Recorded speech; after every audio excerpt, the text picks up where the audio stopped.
একটা বুকে কত কথা, অপর প্রান্তে নীরবতা।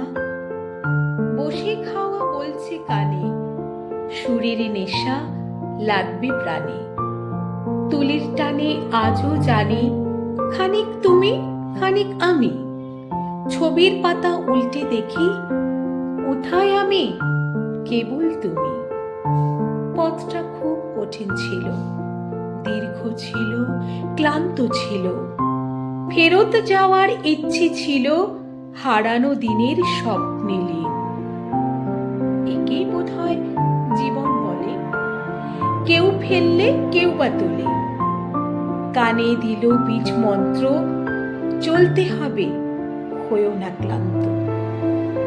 লিখতে চাইলে লিখতে পারি এক পৃথিবী। মেঘ বলছে দরকার নেই, আবার আঁকবে নতুন ছবি। শুভ্র সেনগুপ্তর লেখা নতুন ছবি কবিতা।